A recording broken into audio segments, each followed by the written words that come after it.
Rise of the Blue Moon, Chapter 5. The Scales on Her Back. MK looks at his half-hearted master. So, let me get this straight. Your niece is bound with an ancient demon called Blood Moon Kai? Sun Wukong can only nod as his husband puts a hand upon his lover's shoulder for moral support.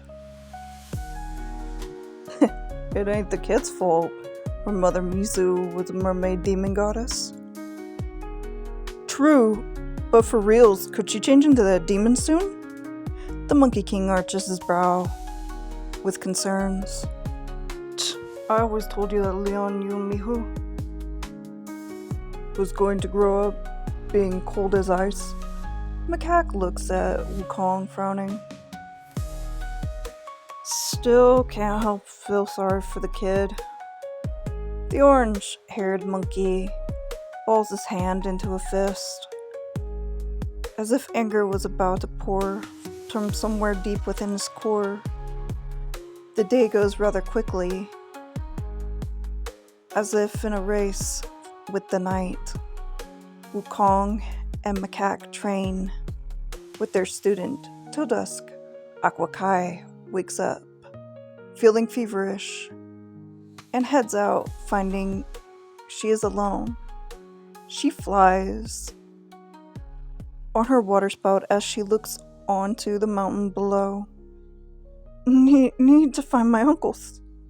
Aqua started to lose consciousness as she swerves in the air, the fever only worsening by the second. Macaque and his lover make their way back to Flower Fruit Mountain.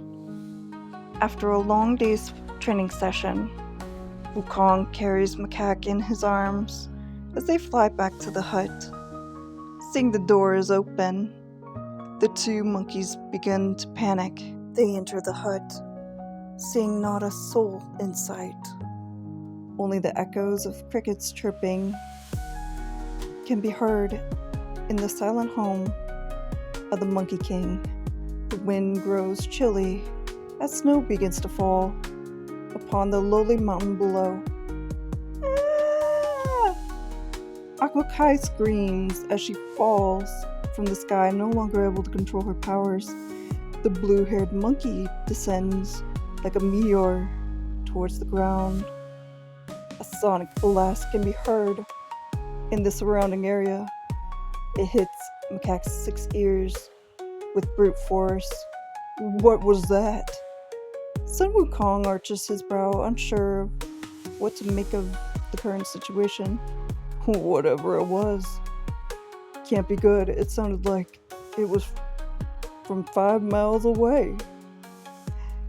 His husband covers his ears, all of them ringing from the blast. Hang on. Wukong uses his golden vision to locate the source of the blast. Macaque, it's Aqua. She's in trouble. The Monkey King doesn't delay as he flies to his niece, whom has crashed to the rocky earth below. Aqua's still form lying on the snow-covered ground. As she lay unconscious, the little monkey's tiny frame flickering as she lay bleeding in the snow. Scales of a koi line the princess's back, the patches growing more frequent. The albino macaque's heart barely beat. As she bled out, the young cub was fading fast. Aqua! Aqua! Her uncles both shout for their niece. The wind began to blow as the snowstorm worsened. By the second, the macaque cub didn't have much time. Her little heart was slowing down, her golden blood pouring from her chest. 2 gashes had opened up, this in turn allowing the golden blood to seep out onto the fluffy white snow. Her peaches, let me down! The 6-eared macaque shouted as he leapt from his lover's arms. The Monkey King rushes to the aid of his dying niece, Macaque, having beat him to the punch. The snow was blinding, to say the least. This storm was no mere snowstorm, no. It was Aqua's powers, having gone berserk. The glow of the young goddess's hair and tail slowly begins to fade. It was too late. The princess was gone. Sun Wukong screams with anger, "No! Peaches, she's gone." Macaque's eyes fill with tears as he held the body of the young cub. I was too late. We have to go to the underworld and save her. Wukong punches the ground. His lover shielded the princess's body from the blasts of rocks as they flew through the air. The last time we did that, Peaches, it didn't end well. And you're right. We can't just leave her little body like this. Macaque nods in agreement as he picked up the still warm body of his niece. Death cannot hold on to the ones you love. The princess's soul arrived in the underworld, her mother Mezu greeting her upon arrival. The goddess of water smiles sadly, but her daughter would finally be able to feel her warmth again. Unlike the mortal plane, ghosts could feel the warmth of their loved ones as if they were still alive. Her mother's fur felt warm to the touch.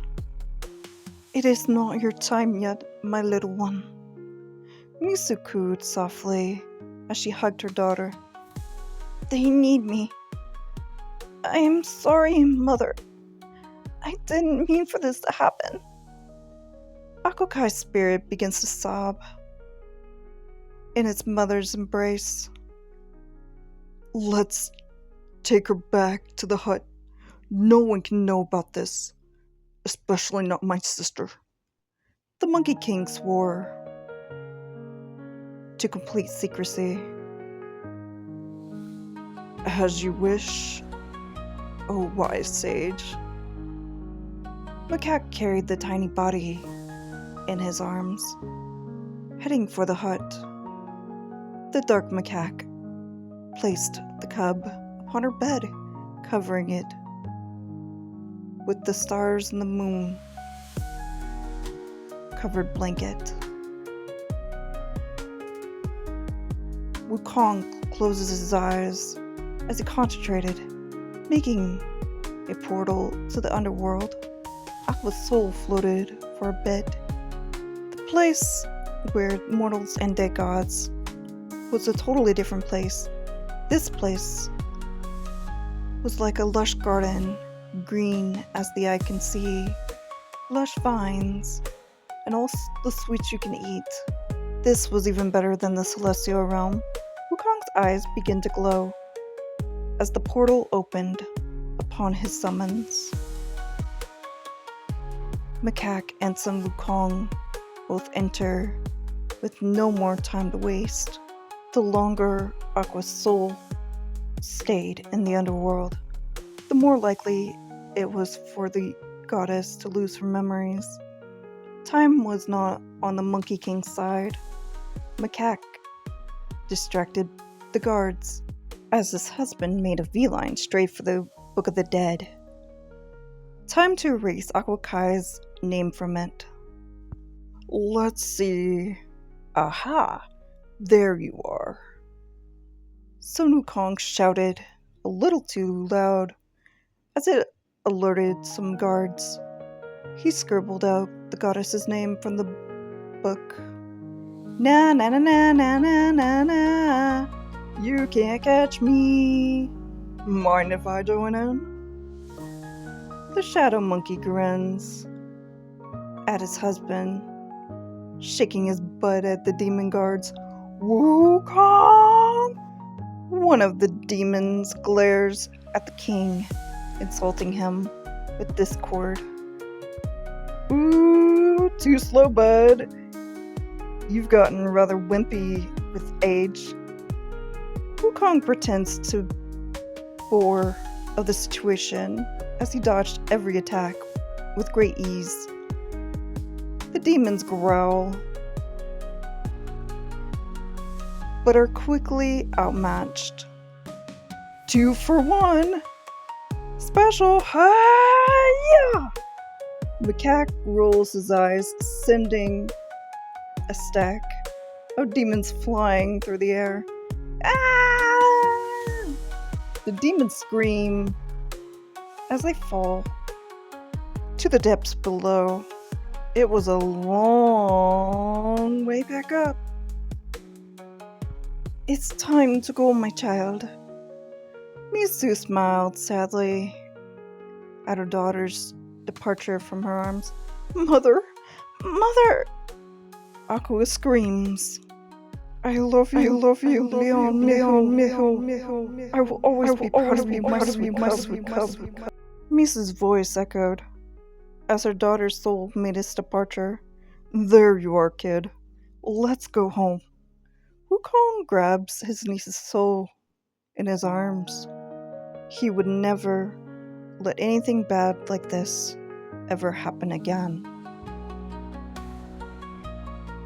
This has been a presentation from The Water Monkey, Chapter 5, from my book, Rise of the Blue Moon. If you like this book, you can find it on Wattpad and read it for yourself. All the voice acting is done by me. Thank you, and have a pleasant day or night.